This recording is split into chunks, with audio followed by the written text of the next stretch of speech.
A presença do negro na mídia é marcada pelo preconceito.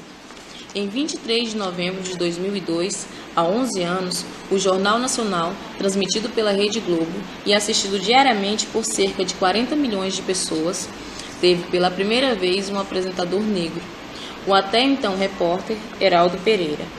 Na época, a emissora preparou o público para a primeira aparição de Pereira, em programas exibidos durante a semana anterior. Fato esse que rendeu notícias em vários veículos nos dias posteriores.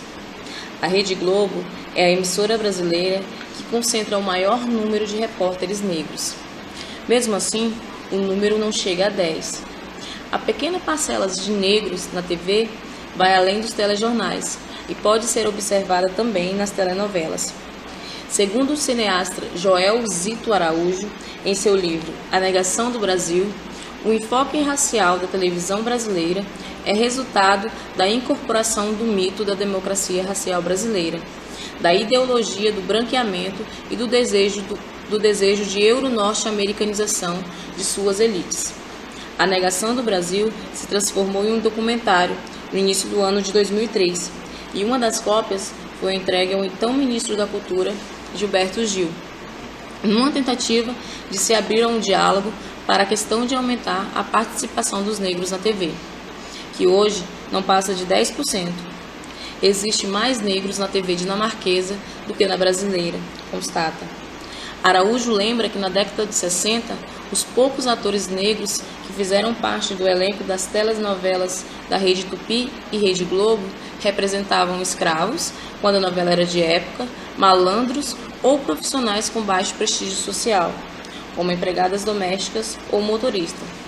Na década de 70, o número de atores negros começou a aumentar, o que continuou ocorrendo nas décadas seguintes.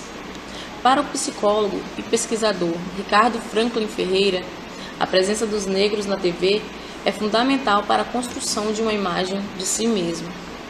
Enquanto as crianças negras continuarem tendo somente mulheres brancas e loiras como conceito de beleza, um exemplo, a Xuxa, elas terão dificuldades em aceitar suas qualidades. É o que Araújo chama de ideologia de branqueamento, presente na televisão brasileira. A pequena parcela de profissionais negros na mídia não é uma característica só do meio televisivo. Dados da Comissão de Jornalistas pela Igualdade, COJIRA, do Sindicato dos Jornalistas, mostram que a taxa de desemprego entre negros em São Paulo é 40% maior do que entre brancos, o que pode refletir também no caso do desemprego entre os jornalistas negros. As empresas de comunicação não são uma ilha de igualdade nesse mar de discriminação. O estado da COJIRA, essa situação tem reflexo também nos temas que são tratados pela imprensa direcionada. A reduzida cobertura de temas relacionados aos negros pela mídia foi percebida em 1996 pela revista Raça Brasil, o primeiro meio de comunicação impresso de grande alcance direcionado ao público negro. No seu lançamento, a revista atingiu uma tiragem de 280 mil exemplares, um fenômeno editorial. Atualmente, a tiragem é de 50 mil exemplares. O Brasil é um país racista. Nós observamos e vivemos isso, afirma Conceição Lourenço, editora da Raça, cuja redação é composta só por negros. Ela considera que as revistas atuais não atendem os negros porque não são direcionadas a eles. Isso é percebido principalmente na área de estética. O sucesso da Raça causou o que Lourenço chama de revolução na publicidade.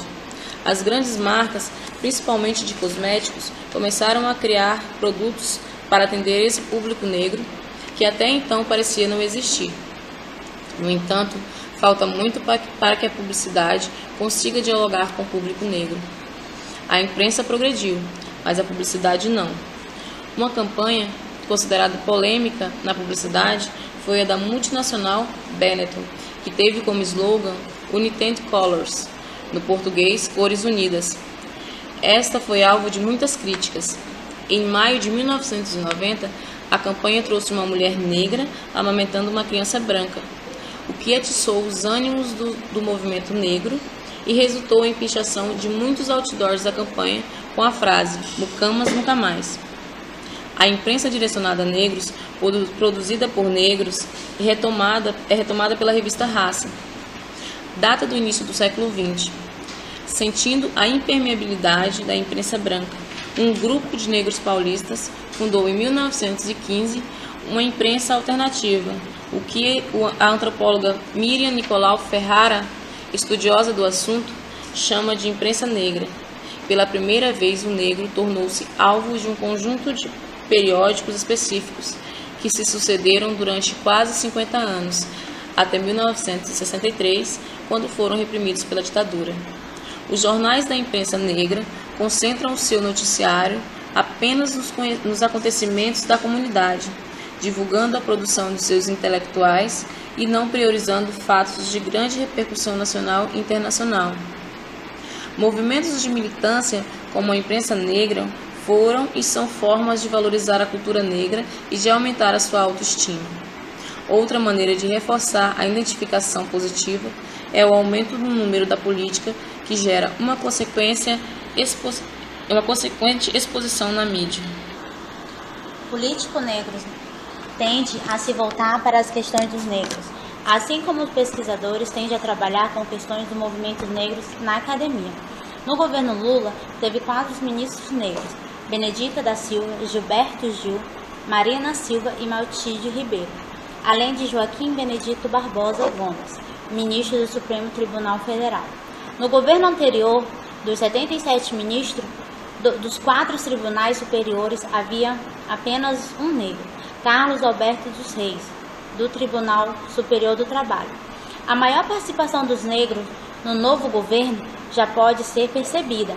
Em outubro foi assinado o protocolo da intenções para a implementação do Programa do Fortalecimento Institucional para a Igualdade do Governo de Gênero e de Raça, que prevê a criação de um programa de capacitação de gestores encarregados de definir políticos públicos que considerem fatores como gênero e cor no planejamento de metas e de ações governamentais. A busca e a conquista de mais espaços pelos negros na mídia. Os negros na política servem como uma referência aos demais, faz com que eles acreditem que são capazes. Com maior atuação política, a participação do negro na mídia também aumenta. Os negros passam a se enxergar em áreas que antes não viam e aceitam-se mais como eles são, e uma espécie de estímulo. O negro também aumenta a sua pressão para a entrada nessas áreas. A intenção do negro na mídia branca continua o nosso raciocinário. Por que motivos negros, em grande maioria, moram em cortiço? A resposta assegura-lhe: é muito fácil, a pouca valia que imprime aos seus trabalhos. A pouca ou nenhuma cultura é acentuada dolência aos seus passos. São as causas principais que obrigam aos negros às misérias dos cortiços. Do trecho transcrito faz parte do editorial Ironias de um Congresso do Governo Folha da Manhã, atual Folha de São Paulo, publicado no domingo 12 de janeiro de 1930. Trata-se de uma crítica em movimento da mocidade negra, uma das manifestações características da época. A imagem negativa do negro é uma questão histórica e cultural. Após a abolição, os negros foram jogados fora do mercado de trabalho e passaram de escravo para desempregados, ociosos e inferiores. Nossa cultura construiu um negro numa condição submissa. A década de 30 foi marcada por reivindicações do que lutavam para assuntos dos seus interesses. Foram abordados na mídia, para que termos preconceituosos fossem dispensados do texto jornalístico. Nesse período e na década seguinte, o negro estava presente na mídia, com sua imagem comumente ligada à força muscular, esportes, futebol e música, o samba, e a crimes nas seções policiais. Antes disso, a presença do negro nos jornais era de um modo legitimar a escravidão. Falava-se apenas dos negros que estavam sendo procurados por ter cometido algum crime, daqueles que eram vendidos ou mesmo, eventualmente, algo de errado ter cometido na sociedade. Com a ditadura militar, a repreensão e a imprensa e os movimentos sociais na década de 60 e 70. A cobertura das questões raciais pela empresa se tornou ainda mais deficitária. Mostrar questões raciais na grande mídia significava assumir que questões de problemas existiam. Foi somente nos anos de redemocratização, vivido na década de 80, que a imprensa passou a mudar sua postura, libertada da ditadura. Assumiu um caráter denunciativo e o negro ganhou novos espaços na mídia. Tornaram-se comuns matérias que mostravam casos isolados de preconceituosos de racismo no mercado de trabalho, em lugares públicos, em condomínios fechados, em escolas, além de casos de denúncias de violência contra negros. A empresa estava confusa naquele momento, ao mesmo tempo que se iniciava atitudes que iam contra o movimento mundial para o fim do racismo. Usava termos que faziam alusões negativas aos negros.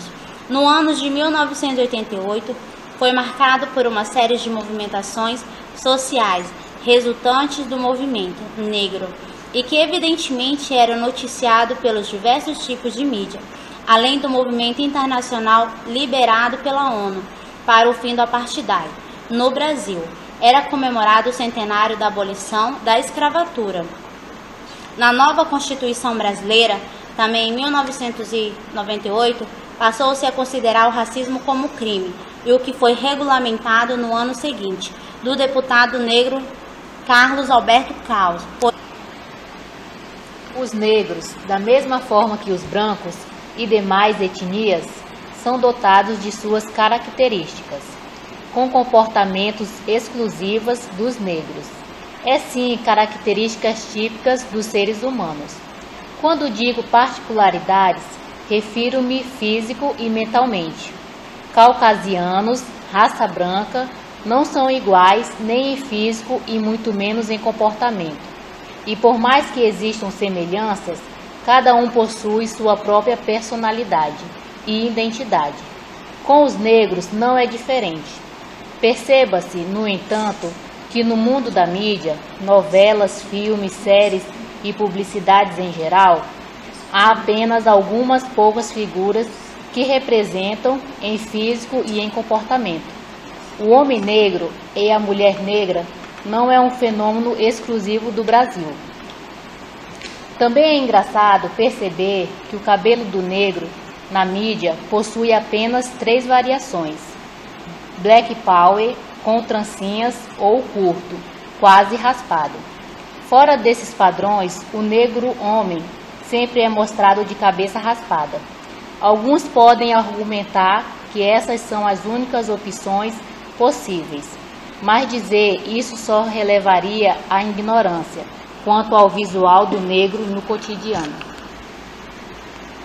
É interessante que a participação do negro na mídia tenha aumentado consideravelmente no decorrer das últimas décadas, principalmente a partir de 1988, quando a nova Constituição passou a enxergar o racismo como crime. Ainda assim, a participação do negro é superficial e, pior, estereotipada. Não podemos esquecer, é claro, do retrato que a mídia estadunidense faz dos seus negros. Ele sempre aparece de forma extremamente afetada, em geral, fazendo bobagens. Temos uma infinidade de filmes do tipo policial branco, sério, junto com o negro tonto, nos quais o negro passa o filme gritando, se estrepando e tentando desesperadamente nos fazer rir, como Chris Tucker, Ed Murphy e Martin Lawrence são os melhores exemplos de tudo isso. Já Will Smith e alguns outros autores parecem ter conseguido fugir desse estereotipo, que se adapta ao padrão de uma normalidade já fixada. Voltando ao Brasil, cabe ressaltar que o cenário atual, no qual o negro possui visibilidade, é um espaço que só faz perpetuar preconceitos e estigmas, mas ao que tudo indica, ela não tende a melhorar tão cedo. A cada ano que passa, novas camadas de racismo mascarado envolvem essa redoma e desrespeito ao negro como humano. O caráter de alguém para nós não está na cara, na altura, na cor da pele, na força, na posição social. Esta rara qualidade só existe em homens justos, dignos, que honram suas raízes e acima de tudo tem seu valor. Nada e nem ninguém pode comprar um homem íntegro e honesto.